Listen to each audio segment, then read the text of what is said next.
7 जुलाई 2025 उत्तर प्रदेश के anti terrorist squad ने यानी एटीएस ने एक ऐसे व्यक्ति को गिरफ्तार किया कि जिसका नाम सुनकर के सबके होश उड़ गए। यह था जमालुद्दीन उर्फ झागुर बाबा, जो कि खुद को सूफी संत बताता था, लेकिन यह संत कोई साधु संत नहीं बल्कि एक बड़े धर्मांतर के घिनौने खेल का मास्टरमाइंड था। उसकी गिरफ्तारी के बाद अगले ही दिन 8 जुलाई को बलरामपुर में उसकी आलीशान कटोरी में बुलडोजर चला दिया गया और यह हवेली जो कि 70 कमरों वाली थी, आयाती मार्बल से बनी हुई थी, जिसमें कि निजी बिजली घर था, सरकारी जमीन पर अवैध रूप से बनाई गई थी। 1.5 लाख क्विंटल का मलबा निकला और यह सब एक ऐसे व्यक्ति की संपत्ति थी जिसने कि धर्म के नाम पर कितने लोगों की जिंदगी बर्बाद कर दी थी। मुख्यमंत्री योगी आदित्यनाथ ने इस मामले में सख्त बयान दिया और कहा कि हमारी सरकार बहन बेटियों की गरिमा और सुरक्षा के प्रति पूर्णतया प्रतिबद्ध है। और प्रारंभिक जांच में यह सामने आया कि आरोपी जमालुद्दीन की गतिविधियां समाज विरोधी ही नहीं बल्कि राष्ट्र विरोधी भी है। उत्तर प्रदेश सरकार कानून व्यवस्था को लेकर किसी प्रकार की ढिलाई नहीं बरतेगी। आरोपी और उसके गिरोह के सदस्यों की संपत्ति जब्त करके सख्त कार्रवाई की जाएगी। लेकिन झांगुर बाबा की कहानी यहाँ से शुरू नहीं होती। यह कहानी की शुरुआत होती है एक छोटे से गांव रेहा माफी से, जहाँ पे घनश्याम रेहरा के नाम से जाना जाता था।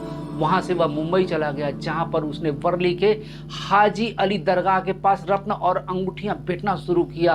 2015 में दुबई में इस्लाम कबूल करने के बाद उसने अपना नाम नवीन घनश्याम रेहरा से बदल करके जमालुद्दीन रख लिया और उसकी पत्नी ने अपना नाम नीतू से नसरीन रख लिया।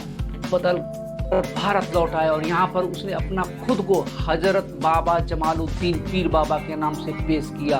बलरामपुर के मधुपुर गांव में यह बस जाता है और वहाँ पर वह 3 बीघा जमीन ले ली है और चांद और यह दरगाह के पास उसने एक ऐसी हवेली बनाई जो किसी राजा के महल से कम नहीं थी।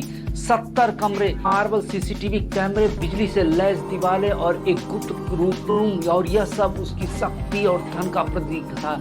लेकिन इस चमक दमक के पीछे एक काला सच छिपा हुआ था। झांगुर बाबा ने एक संगठित नेटवर्क बनाया जिसका मकसद था हिंदू लड़कियों को प्रलोभन, धोखे और दबाव के जरिए धर्म परिवर्तन के लिए मजबूर करना। उसकी किताब सिजराए तैयबा लोगों को प्रभावित करने का हथियार बनी।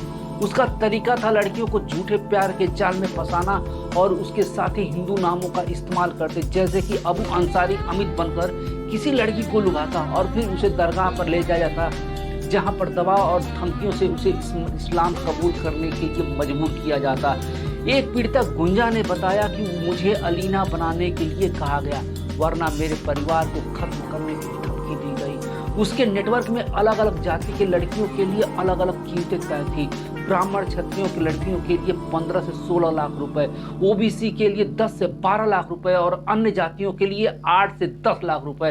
एटीएस के मुताबिक अब तक 1500 से ज्यादा लोगों का धर्मांतरण हो चुका था और यह पैसा विदेश से फंडिंग से आता था। यह पैसा पाकिस्तान से आता था। पाकिस्तान की एक संस्था यह फंडिंग करती थी जिसका कि हिसाब 100 करोड़ रुपए से ज्यादा का था। उसने पुणे में 2 लाख वर्ग फीट का जमीन 16 करोड़ में खरीदी। बलरामपुर में 100 करोड़ की संपत्ति बनाई। झांगुर बाबा का काला साम्राज्य उजागर तब हुआ जब एक दलित लड़की ने हिम्मत करके सब कुछ बदल दिया। उसने यूपी एटीएस को एक पत्र लिखा जिसमें उसने बताया कि बाबा ने शादी का झांसा देकर के उसका बलात्कार किया, एमएमएस बनाया और धर्म परिवर्तन के लिए दबाव डाला। इस शिकायत के बाद बाबा ने साम्राज्य की नींव ही हिला डाली गई। 7 जुलाई 2025 को यूपी एटीएस ने लखनऊ के एक होटल से झांगुर बाबा और उसकी सहयोगी नीतू उर्फ नसरीन को गिरफ्तार किया। छापेमारी में 100 करोड़ विदेशी फंडिंग और 40 से ज्यादा विदेशी यात्राओं और एक डायरी में खुलासा हुआ जिसमें कि वह 100 से ज्यादा संभावित लक्ष्यों के नाम थे। बाबा के बेटे महबूब और सहयोगी नवीन उर्फ जमालुद्दीन पहले ही गिरफ्तार हो चुके थे। 8 जुलाई को बलरामपुर प्रशासन ने बाबा की आलीशान हवेली पर बुलडोजर चला दिया और यह हवेली सरकारी जमीन पर अवैध रूप से बनाई गई थी। मजबूत दीवारों को तोड़ने के लिए घंटों लग गए। 1.5 लाख क्विंटल का मलबा निकला। डीएम परमपाल ने बताया कि हम अवैध अतिक्रमण व समाज विरोधी गतिविधियों के खिलाफ सख्त खिलाफ हैं और मुख्यमंत्री योगी आदित्यनाथ ने इस मामले में सख्त रूप बनाया है। उन्होंने कहा है कि हम समाज को तोड़ने नहीं देंगे हम राष्ट्र विरोधी और समाज विरोधी तत्वों को कुचल देंगे। एटीएस के पूछताछ में बाबा और नसरीन ने अपने अपराध कबूल नहीं किए हैं, लेकिन जांच में कई चौंकाने वाले खुलासे हुए।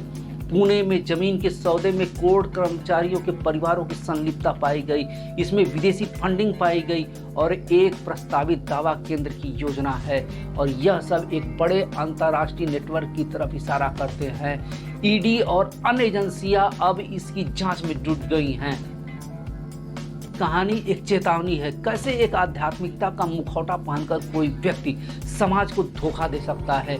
लेकिन यह कहानी उस दलित लड़की की हिम्मत की गवाही भी देती है कि जिसने एक विशाल साम्राज्य को ढाने की शुरुआत की। जैसे तैसे जांच आगे बढ़ रही है, यह देखना बाकी होगा कि इस काले साम्राज्य में कितने राज उजागर होंगे।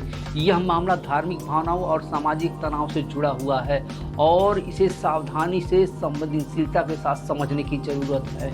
और इसमें जिस प्रकार से विदेशी फंडिंग की जा रही है और विदेशी फंडिंग के द्वारा भारत के समाज को तोड़ने की कोशिश की जा रही है, यह बहुत ही निंदनीय है। पाकिस्तान वो हर एक हथकंडा अपना रहा है जिससे कि भारत को तोड़ा जा सके।